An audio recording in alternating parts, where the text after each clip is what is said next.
खार आणि सावली. सकाळ होता, चिमुकल्या खारीला जाग आली. सूर्य नुकताच उगवला होता. खारीने आपल्या झुपकेदार शेपटीने तोंड साफसूफ केले. मग तिने पुढचे पाय ताणले, मागचे पाय ताणले आणि आजूबाजूला पाहून एक भल्ली मोठी जांभई दिली. तिला आभाळातला सूर्याचा पिवळा गोळा दिसला. वा, सकाळ किती सुंदर आहे. अशा वेळी खरं म्हणजे प्रभात फेरीच काढायला हवी. खार स्वतःशीच पुटपुटली. ती नाचत बागडत रानात निघाली. तिच्या पुढे तिची लांबलचक सावली पुढे पुढे सरकू लागली. त्या सावलीकडे पाहून खार चालता चालता म्हणाली, अरे बापरे, माझे पाय किती लांब आहेत आणि शेपटी सुद्धा केवढी झुपकेदार आहे. कान तर फारच सुरेख दिसत आहेत. नक्कीच या जंगलातील कोणत्याही प्राण्यापेक्षा मी नक्कीच मोठी असणार. वा, केवढी मज्जा. ती मध्येच थबकली आणि आपल्या सावलीकडे कौतुकाने पाहू लागली. मी कोल्ह्यापेक्षा मोठी आहे, लांडग्यापेक्षा मोठी आहे आणि सांगू का, मी अस्वलापेक्षा देखील मोठी आहे.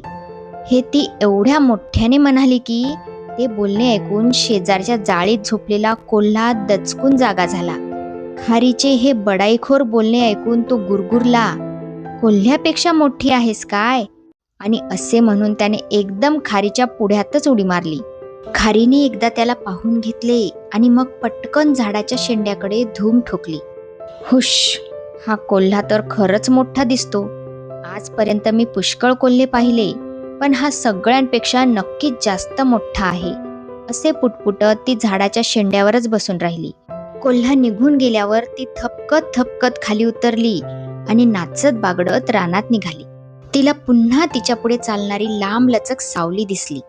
तो कोल्हा मोठा होता हे खरं, पण म्हणून काय झालं, मी देखील तितकीच मोठी आहे, कोल्ह्यापेक्षाही मोठी आहे, लांडग्याहून मोठी आहे आणि अस्वलापेक्षा सुद्धा मोठी आहे, असे ती पुन्हा म्हणू लागली.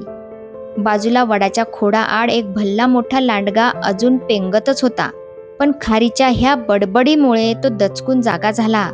लांडग्यापेक्षा मोठी आहेस काय? असे गुरगुरत तो एकदम उडी मारून तिच्या पुढे उभा राहिला. खारीने एकदा त्याच्याकडे निरखून पाहिले आणि तिने झाडाच्या शेंड्याकडे धूम ठोकली. ती खूप वेळ झाडाच्या शेंड्यावरच बसून राहिली. शेवटी लांडगा कंटाळून निघून गेला. हुश, हा लांडगा खरंच मोठा दिसतो. आजपर्यंत त्याच्या इतका मोठा लांडगा मी कधीच पाहिला नव्हता, खारीने अचंबा दाखवीत म्हटले. ती झाडाखाली उतरली. रानात जाणाऱ्या रस्त्याने ती नाचत बागडत निघाली. तिला पुन्हा स्वतःच्या पुढे पुढे जाणारी लांब सावली दिसली. तो लांडगा खूप मोठा होता, पण म्हणून काय झालं, मी सर्वांपेक्षा मोठी आहे, कोल्ह्यापेक्षा मोठी आहे, लांडग्याहून मोठी आहे. इतकंच नाही तर मी अस्वलापेक्षाही मोठी आहे, ती पुटपुटली. एक काळे, केसाळ आणि गुबगुबीत अस्वल एका गुहेत घोरत पडले होते, पण त्यालाही खारीची ही बडबड ऐकू गेली. ते अस्वल खडबडून जागे झाले आणि ओरडले, कोण लेकाचा म्हणतोय की मी अस्वलापेक्षा मोठा आहे म्हणून? आणि अंग झुलवत झुलवत ते अस्वल गुहेच्या बाहेर येऊन उभे राहिले. चिमुकल्या खारीने एकवार त्याच्याकडे निरखून पाहिले आणि मग ती झाडाच्या शेंड्याकडे पळत सुटली. अरे बापरे, हे बेट्ट भारीच मोठं अस्वल दिसतंय. आजपर्यंत मी काही ह्याच्या इतकं मोठं अस्वल पाहिलं नव्हतं. अस्वल निघून जाईपर्यंत खार झाडाच्या शेंड्यावरच बसून राहिली. पण खार आता खूप दमली होती. इतकी दमली होती की तिला शेंड्यावरच गाढ झोप लागली. बराच वेळ ती झोपेत होती. मग ती अचानक जागी झाली. तिने डोळे किलकिले करून आभाळाकडे पाहिले. सूर्य डोक्यावर येऊन तळपत होता. खाली पाहिले तर तेथे अस्वल दिसत नव्हते. खार दौडतच खाली आली. खाली आल्यावर ती आपली लांबच लांब सावली शोधू लागली. पण लांब सावली होती कोठे? त्या लांब सावलीऐवजी एक अगदी पिटुकली सावली खारीच्या पायांखाली घुटमळत होती. म्हणजे मी जवळजवळ नाहीशीच झाले की. आता तर मी उंदरापेक्षाही लहान झाले, खार गोंधळून म्हणाली आणि मुळूमुळू रडू लागली. तेवढ्यात एक तिरसट घुबड कर्कशपणे ओरडले, ए बंद कर तुझं रडणं, मला झोप येते. पण चिमुकल्या खारीला आणखी रडू कोसळले. मग मात्र घुबडाला खारीची कीव आली. उगी उगी, काय झालं तुला रडायला? म्हणजे त्याचं असं झालं की मी आज सकाळी या रानातल्या सगळ्या प्राण्यांपेक्षा मोठी होते. मी कोल्ह्यापेक्षा मोठी होते, लांडग्याहून मोठी होते, झालंच तर मी अस्वलापेक्षाही मोठी होते. पण आता बघ ना, मी किती छोटी झालेय, अगदी उंदरापेक्षाही लहान झालेय. वेडपटच दिसतेस. तू कधीही कोल्हा, लांडगा किंवा अस्वल यांच्यापेक्षा मोठी नव्हती आणि आत्ताही तू उंदरापेक्षा लहान नाहीस. तू खारी इतकीच मोठी आहेस, समजलं? मोठी नाहीस आणि लहान पण नाहीस. जा पळ, मला झोपायचंय. पण खार पुन्हा रडू लागली आणि हुंदके देत देत म्हणाली, मी मुळीच वेड्यासारखं बोलत नाही. सकाळी मी खूप मोठी होते हे मला नक्की ठाऊक आहे आणि आता मी लहान झालेय हेही मला समजतं आहे.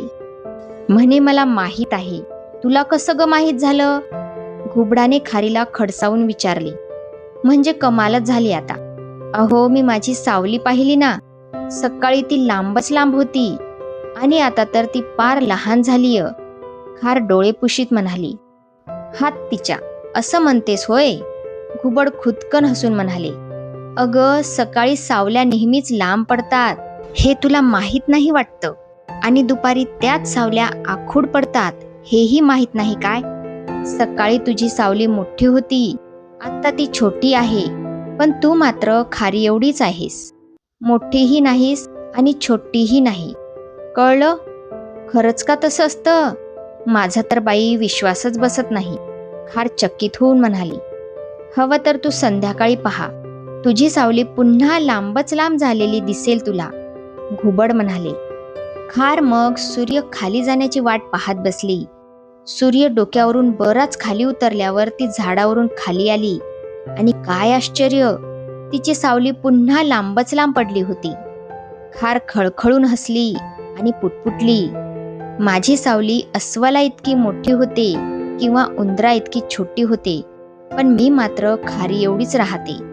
असे म्हणून ती नाचू लागली. तिच्याबरोबर तिची सावलीही नाचू लागली.